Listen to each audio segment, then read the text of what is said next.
São 6 horas 28 minutos, horário oficial de Brasília. A gente vai conversar a partir de agora com o economista, consultor, ex-diretor do Banco Central, Alexandre Schwartzman. Muito obrigado por participar aqui da programação da Band News FM. Boa tarde, boa noite, senhor. Acho que ainda dá para a gente desejar um feliz 2022, não? Dá sempre para desejar um feliz 2022. Um prazer estar aqui. Não precisa chamar de senhor, não, Alexandre, está ótimo. Alexandre, hoje foi divulgado o IPCA, né, o Índice Oficial de Inflação do país, encerrando 2021 com 2 dígitos. Isso já era, imagino eu, de certo ponto, esperado pelo mercado. Como é que você analisa esses números divulgados hoje?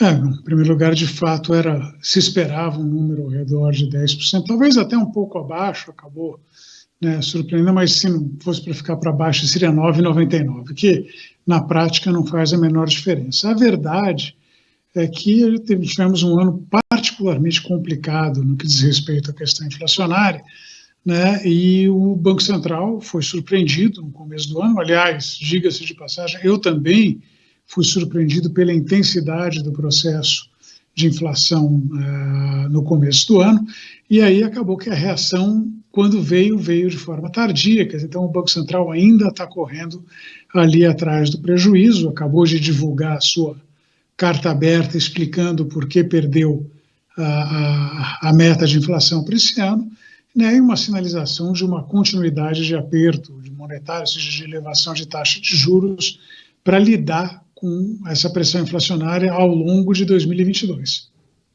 Alexandre, a gente sabe que esse resultado teve forte influência dos preços dos combustíveis, né? Inclusive foi uma das grandes reclamações do brasileiro em 2021, essa alta de todos os combustíveis. Nessa área especificamente, a gente pode esperar coisa diferente para 2022? Essa é mais difícil, porque, enfim, não depende só do que está acontecendo no Brasil. A regra da Petrobras, que é uma regra, diga-se de passagem, absolutamente correta, independentemente do que pense a esse respeito certos candidatos presidenciais, ela liga a evolução do preço externo, do preço doméstico, aliás, ao preço externo, devidamente multiplicado pela taxa de câmbio, pelo custo do dólar no país. Então, como a gente não sabe muito bem como cada uma dessas coisas vai evoluir, fica difícil fazer uma projeção. Mas, assim, a verdade verdadeira, embora tenha havido, de fato, pressão de energia, de combustíveis, etc., não foi só isso. A inflação, ela subiu, quando a gente olha para as chamadas medidas de núcleo de inflação, que tiram esses efeitos de combustível, de energia, de alimento, daquilo que parece ser acidental, etc., o que a gente vê é que houve uma piora considerável. Quer dizer, o núcleo de inflação foi superior a 7% em 2021. Não é tão alto quanto a inflação cheia, mas é um número bem alto e, inclusive, superior àquele que seria tolerado, no máximo ali de 5,25%. Então, de fato, mostra que a gente tem um problema inflacionário mais profundo, que vai além de simplesmente energia ou combustíveis ou comida. Ele é um processo disseminado e é um processo que parece ser mais difícil de ser erradicado do que se fosse só alguma coisa ligada ali a combustíveis e energia. Nós estamos entrando num ano de eleição para a presidência da República, Acho que de forma direta pode não acabar durante os próximos meses afetando a inflação, mas de forma indireta o mercado costuma eleger um candidato, digamos, mais confortável para o mercado, e à medida em que as pesquisas vão sendo divulgadas, pode ter uma reação no mercado financeiro, e aí de forma indireta uma reação no câmbio, e aí acabar afetando a inflação. O que a gente pode esperar ao longo de 2022, não só da inflação, mas do mercado como um todo, um ano eleitoral? Eu acho que a eleição adiciona turbulência à questão inflacionária, exatamente por esse mecanismo que você descreveu. Quer dizer, veja, o dólar não está caro por acaso. né? Ele, pelo contrário, né, ele está bem fora do seu padrão, porque a gente passou por um processo de elevação de preços de commodities, soja, minério de ferro, carne, etc., que isso é historicamente associado ao dólar ficando mais barato no Brasil.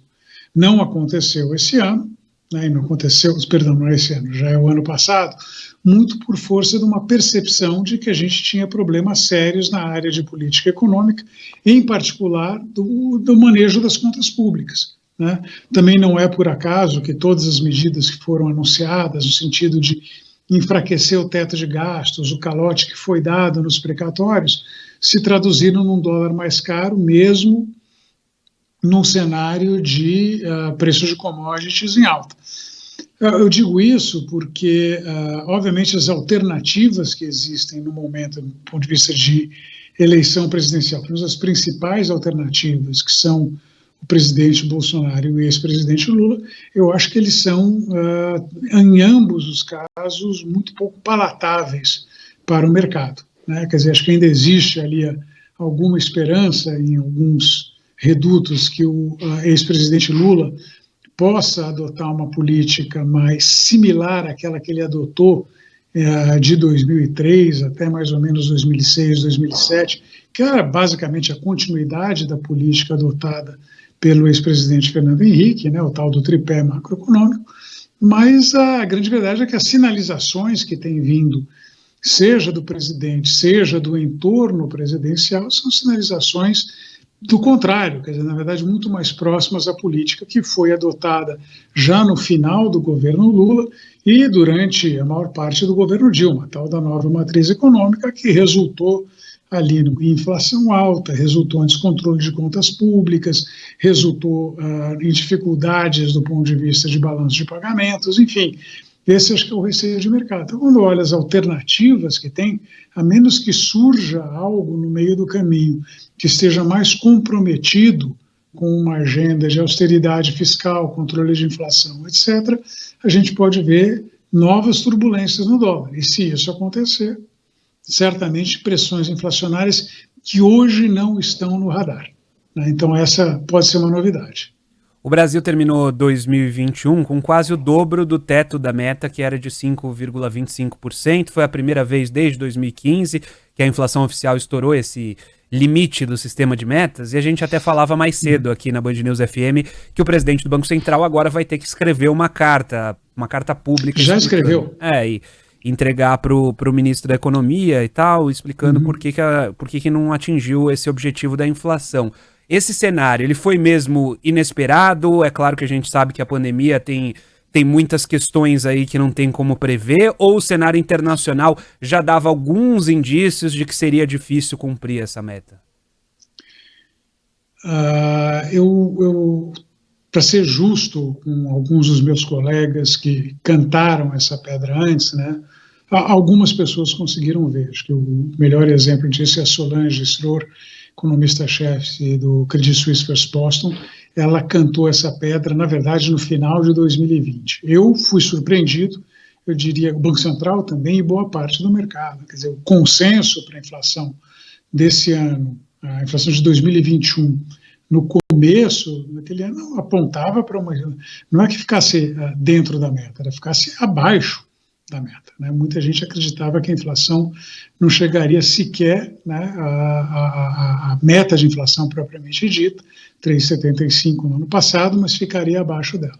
Então, acho que foi surpreendente, pelo menos para a maioria. Não foi surpreendente para aqueles que tiveram uma leitura correta, que entenderam que aquele choque que a gente viu inicialmente no final de 2020, começo de 2021, que foi esse aumento de preço de commodities, não era um fenômeno transitório, temporário, mas que era uma coisa que iria persistir, e acho que mesmo essas pessoas acabaram em algum grau sendo surpreendidas pela extensão da coisa, porque com isso não foi só um problema de aumento de preço de commodities. A gente chega no fim do ano com a inflação de serviços muito pressionada, né, o que sugere que o problema não, que deixou de ser puramente a questão de que o preço da soja, ou do minério de ferro, do petróleo, dos combustíveis, da carne, estivesse aumentando lá fora. O problema passou a ser o fato de que essas pressões inflacionárias se disseminaram.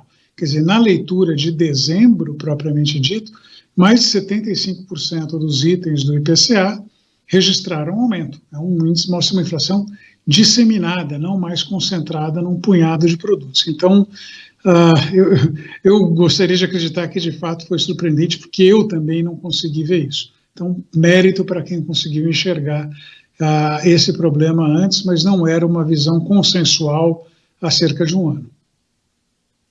Alexandre Schwartzman, economista, consultor, ex-diretor do Banco Central, conversando com a gente. Muito obrigado pelo seu tempo. Bom ano, até uma próxima. Bom ano a todos, um grande abraço. Até. Agora são 6h39, espaço aberto para as notícias da sua cidade e da sua região.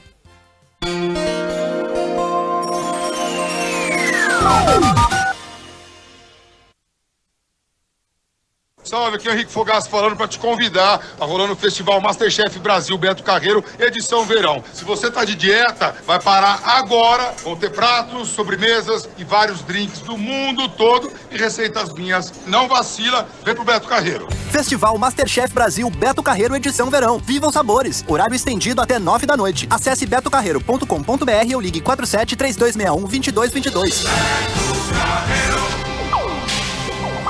Se beber, não dirija. Seu caminho.